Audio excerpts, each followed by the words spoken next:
ప్రకటన గ్రంథం 22వ అధ్యాయం 8 నుండి 16వ వచనం వరకు సావధానంగా వినండి.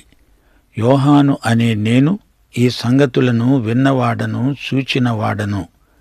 నేను విని చూచినప్పుడు వాటిని నాకు చూపుతున్న దూత పాదముల ఎదుట నమస్కారము చేయడానికి సాగిలపడగా అతడన్నాడు, వద్దు సుమి, నేను నీతోనూ ప్రవక్తలైన నీ సహోదరులతోనూ ఈ గ్రంథమందున్న వాక్యములను గైకొనే వారితోనూ సహదాసుడను.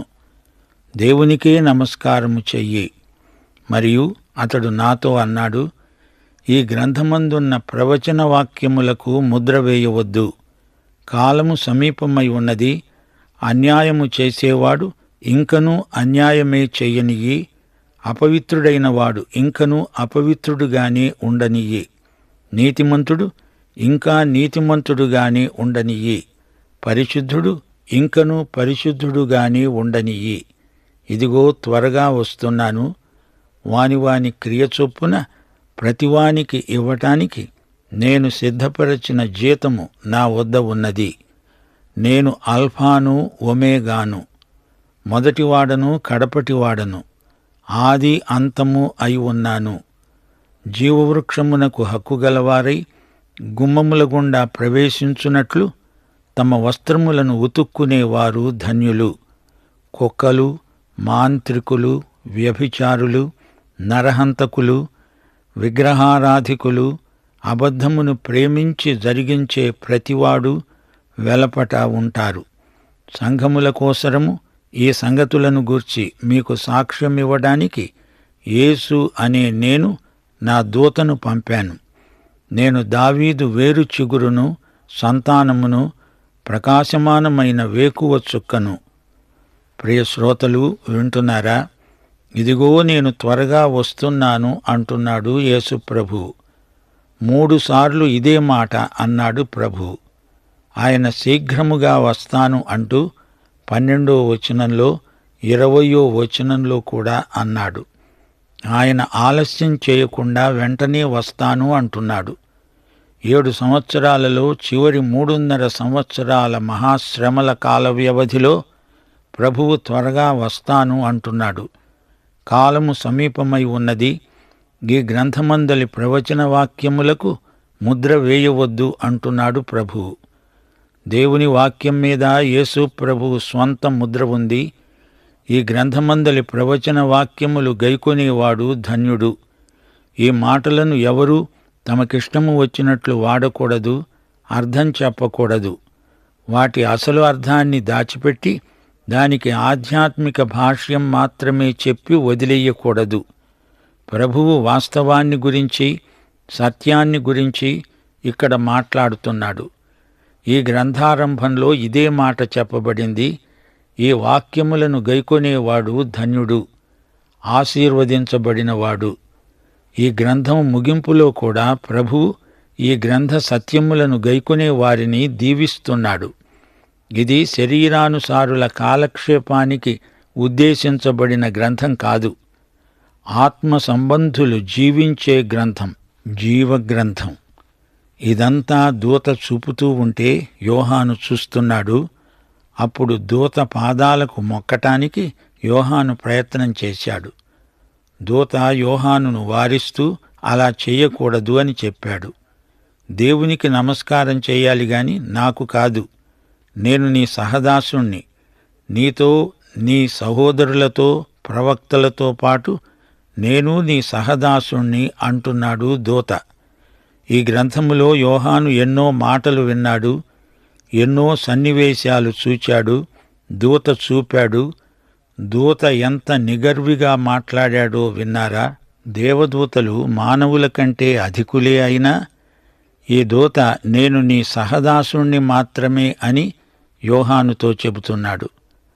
దైవదాసులతో తనను తాను సంయుక్తపరుచుకుంటున్నాడు. దేవుని మాటలు మానవులకు అందించే వార్తావహుడను నేను అంటున్నాడు. ఆరాధన దేవునికే చెందాలి, దేవదూతలకు కాదు, మానవులకు కాదు. ప్రకటన గ్రంథంలో యేసు ప్రభువే కేంద్రమందున్నాడు. ఆయన యందు లక్ష్యముంచండి. ఈ గ్రంథమందలి మాటలపై ముద్ర వేయొద్దు అంటున్నాడేమిటి? దానియేలు ప్రవచన వాక్యములపై ముద్ర వేయాలన్నాడు దేవుడు. ఎందుకనగా వాటి నెరవేర్పునకు ఎంతో కాలం పడుతుంది. దానియేలు గ్రంథం 12వ అధ్యాయం 4వ వచనం. శ్రోతలు, ఇంకా మనము దానియేలు గ్రంథమందలి 70వ వారానికి రాలేదు. యోహాను కాలం నాటికి ఇంకా నెరవేర్పు దిశగానే ప్రవచనం నడిచింది. ప్రకటన గ్రంథం 2-3 అధ్యాయాల నెరవేర్పు కాలంలో మనమున్నాము. అన్యాయస్థుడు అన్యాయస్థుడుగానే ఉండిపోతాడు. అపవిత్రుడు అదే స్థితిలో ఉండిపోతాడు. నీతిమంతుడు నీతిమంతుడుగానే ఉండిపోతాడు. పరిశుద్ధుడు పరిశుద్ధుడుగానే ఉండిపోతాడు. 20వ అధ్యాయంలోని ధవళ సింహాసనపు తీర్పు కంటే ఇది మరీ తీవ్రమనిపిస్తోంది. వ్యక్తుల స్థితి మార్పుకు అవకాశమే ఉండదు. పాపి యొక్క స్థితి నిత్యత్వమందు స్థిరపడిపోతుంది. అనగా పాపి మరీ ఎక్కువగా పాపం చేసి మరీ ఘోర పాపి అవుతాడు. వారి పాపం పెరిగి పెరిగి మరీ తీవ్రతరమవుతుంది, తరగదు, పెరుగుతుంది. అలాగే నీతిమంతుల నీతి, పరిశుద్ధుల పరిశుద్ధత పెరుగుతూనే ఉంటాయి. 1000 ఏండ్ల పాలనా కాలంలో కూడా మంచితనం వృద్ధి అవుతూనే ఉంటుంది, క్షీణించదు. దేవుని జ్ఞానమందు పరలోకంలో అనంతమైన అభివృద్ధి. ఈ తలంపే మనలను ఉద్రేకభరితులను చేస్తుంది. దేవుని సంఘము ఆయన కార్యక్రమాన్ని ఎరిగి ఉండాలి. ప్రభువే స్వయంగా పలికిన మాట ఇది.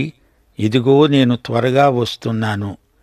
ఈ వాగ్దానం ప్రతి విశ్వాసికి ఎంతో ఆదరణ గొలుపుతుంది, ఆనందం కలిగిస్తుంది, నిరీక్షణను రేకెత్తిస్తుంది. విశ్వాసులకు ఆయన వ్యక్తిగతంగా బహుమానాలిస్తాడు. అది సంఘము ఎత్తబడినప్పుడు మధ్యాకాశంలో జరిగే సన్మాన మహోత్సవం. ఆ తరువాత 1000 ఏండ్ల పాలనలో ప్రభువు రాజ్య సంస్థాపనార్థమై వచ్చినప్పుడు ఇశ్రాయేలు ప్రజకు, రక్షితులైన అన్య ప్రజలకు కూడా ప్రభువు బహుమానాలిస్తాడు.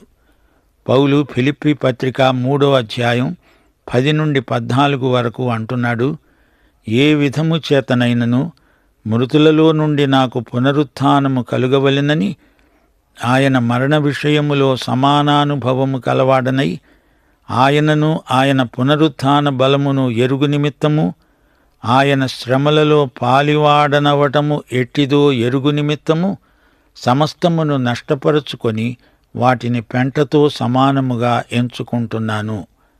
ఇదివరకే నేను గెలిచానని అయినా, ఇదివరకే సంపూర్ణ సిద్ధి పొందానని అయినా నేను అనుకోవడం లేదు గాని, నేను దేని నిమిత్తము క్రీస్తు యేసు చేత పట్టబడ్డానో దానిని పట్టుకోవాలని పరిగెత్తుతున్నాను.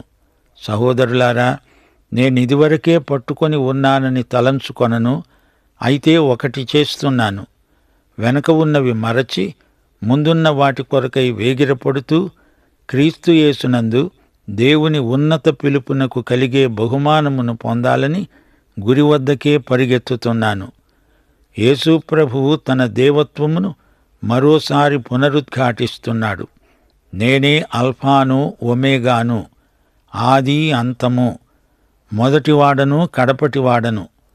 ప్రకటన గ్రంథం మొదట్లో, ఇక్కడ చివర్లో అదే మాట ప్రభువు పలికాడు. యేసు రక్తంతో కడగబడిన విశ్వాసులకే అధికారమున్నది. వారు నిరభ్యంతరంగా ఆ వృక్ష ఫలాలు భుజించగలరు. వారికే పరిశుద్ధ పట్టణములోనికి ప్రవేశమున్నది. ఎఫెసీ పత్రిక 1వ అధ్యాయం 7-12 వచనం వరకు పౌలు కూడా ఇదే మాట అంటున్నాడు. దేవుని కృపామహదైశ్వర్యమును బట్టి ఆ ప్రియునియందు ఆయన రక్తము వలన మనకు విమోచనము, అనగా మన అపరాధములకు క్షమాపణ మనకు కలిగి ఉన్నది. కాలము సంపూర్ణమైనప్పుడు జరగవలసిన ఏర్పాటును బట్టి ఆయన తన దయాసంకల్పము చొప్పున తన చిత్తమును గూర్చిన మర్మమును మనకు తెలియజేసి మనకు సంపూర్ణమైన జ్ఞాన వివేచన కలగడానికి ఆ కృపను మన ఎడల విస్తరింపచేశాడు. ఈ సంకల్పమును బట్టి ఆయన పరలోకములో ఉన్నవే కాని భూమి మీద ఉన్నవే కాని సమస్తమును క్రీస్తునందు ఏకముగా సమకూర్చవలెనని తనలో తాను నిర్ణయించుకున్నాడు. మరియు క్రీస్తునందు ముందుగా నిరీక్షించిన మనము తన మహిమకు కీర్తి కలుగచేయవలెనని దేవుడు తన చిత్తప్రకారమైన సంకల్పమును బట్టి మనలను ముందుగా నిర్ణయించి ఆయన యందు స్వాస్థ్యముగా ఏర్పరిచాడు. ఆయన చిత్తానుసారముగా చేసిన నిర్ణయము చొప్పున సమస్త కార్యములను జరిగిస్తున్నాడు. కుక్కలకు ఆ పట్టణములోకి ప్రవేశముండదు, అనగా కుక్కలు నిషిద్ధమైనవి, అన్యులు అపవిత్రులని, వారు కుక్కలతో సమానమని అలనాటి యూదుల భావన. ఫిలిప్పీ పత్రిక 3వ అధ్యాయం 2వ వచనంలో కుక్కల విషయమై జాగ్రత్తగా ఉండండి అని పౌలు హెచ్చరించాడు. అనగా వారు యూద మతాచారవాదులు. కుక్క తన వాంతికి మరలినట్లు అని పేతురు అన్నాడంటే కుక్క ఎంత అసహ్యకరమైనదో మనము గుర్తించగలము. ద్వితీయోపదేశకాండం 23వ అధ్యాయం 18వ వచనం. పడుపు సొమ్మునే కాని కుక్క విలువనే కాని మొక్కుబడిగా నీ దేవుడైన యెహోవా ఇంటికి తేకూడదు. ఏలయనగా ఆ రెండును యెహోవాకు హేయమైనవి. కుక్క విలువ అంటే అవినీతి ద్వారా ఆర్జించిన పైకము అని అర్థం. అబద్ధాన్ని చెప్పడమే కాదు, దాన్ని జీవించేవారున్నారు. అలాంటి నీచ ప్రవర్తన గలవారికి పరిశుద్ధ పట్టణములోనికి ప్రవేశముండదు. కీర్తనలు 101 7వ వచనం. మోసము చేసేవాడు నా ఇంట నివసింపరాదు, అబద్ధములాడేవాడు నా కన్నుల ఎదుట నిలువడు. ప్రభువు మరోసారి హెచ్చరిక చేస్తూ అంటున్నాడు, ఇదిగో నేను త్వరగా వస్తున్నాను. సంఘముల కోసరము ఈ సంగతులను గూర్చి మీకు సాక్ష్యమివ్వడానికి యేసు అనే నేను నా దూతను పంపాను. యేసు అనే నేను, యేసు అంటే రక్షకుడు. ఆయన మానవుడై మానవతను ధరించిన దేవుడు గనుక యేసు అనే పేరు ఆయనకుంది. ఈ పేరు ఆయనకు మాత్రమే తగింది, మరెవరికీ ఆ పేరు ఉండదు. నిత్యత్వంలో ఆయనతో ఆయనలో ఉండడం మన భాగ్యం. యేసును బట్టే పరలోకం. అంతా పరలోకమంతా యేసుమయమే. నేను దావీదు వేరు చిగురును సంతానమును, ప్రకాశమానమైన వేకువ చుక్కను అని మరోసారి ప్రభువు అంటున్నాడు. పాత నిబంధన సంబంధాన్ని ప్రభువు పునరుద్ఘాటిస్తున్నాడు. సంఘానికి ఆయన ప్రకాశించే వేకువ చుక్క. రాత్రిపూట కటిక చీకటి అలుముకొని ఉన్నప్పుడే ఈ వేకువ చుక్క కనిపిస్తుంది. సూర్యుడొస్తున్నాడు అని ఈ వేకువ చుక్క మేల్కొల్పుతుంది. మలాకీ గ్రంథం 4వ అధ్యాయం 2వ వచనం. నా నామమందు భయభక్తులు గలవారైన మీకు నీతి సూర్యుడు ఉదయిస్తాడు. ఆయన రెక్కలు ఆరోగ్యము కలుగచేస్తాయి. మీరు బయలుదేరి కొవ్విన దూడలు గంతులు వేసేటట్లు మీరు గంతులేస్తారు. ప్రకాశమానమైన వేకువ చుక్క అనేది మహానుభావులైన వారికిచ్చే బిరుదం. రబ్బీలు మొర్దెకైని అదే బిరుదమిచ్చి పిలుస్తారు. మెస్సియా ప్రవచనాన్ని ఈ బిరుదము జ్ఞాపకం చేస్తుంది. సంఖ్యాకాండం 24వ అధ్యాయం 19వ వచనం. నక్షత్రము యాకోబులో ఉదయిస్తుంది, ప్రకాశమానమైన వేకువ చుక్క. యేసు వచ్చినప్పుడు పాపపు చీకట్లు మరణాంధకారము పారిపోతాయి. గనుకే ఆయన వేకువ చుక్క. యోహాను సువార్త 8వ అధ్యాయం 12వ వచనంలో యేసు అన్నాడు, నేను లోకమునకు వెలుగును. నన్ను వెంబడించేవాడు చీకటిలో నడువక జీవపు వెలుగు కలిగి ఉంటాడు. యేసు పునరుత్థానుడై లేచి నేను వేకువ చుక్కను అంటున్నాడు. అనగా ఈయన లోకమందలి అంధకారాన్ని పటాపంచలు చేస్తాడు. ప్రకటన గ్రంథం 2వ అధ్యాయం 26వ వచనంలో తుయతైర సంఘముతో ప్రభు అన్నాడు, నేను వచ్చే వరకు మీకు కలిగి ఉన్న దానిని గట్టిగా పట్టుకోండి. నా క్రియలను జాగ్రత్తగా చేసేవానికి వేకువ చుక్కనిస్తాను. ప్రియ శ్రోతలు వింటున్నారా? దావీదు వేరు చిగురు సంతానము అయిన యేసే ప్రకాశమానమైన వేకువ చుక్క. యెషయా 11వ అధ్యాయం 10వ వచనం. ఆ దినమున ప్రజలకు ధ్వజముగా నిలిచే యెషయి వేరు చిగురునొద్ద జనములు విచారణ చేస్తారు. దేవునికి స్తోత్రం. పాఠం ఇంతటితో సమాప్తం.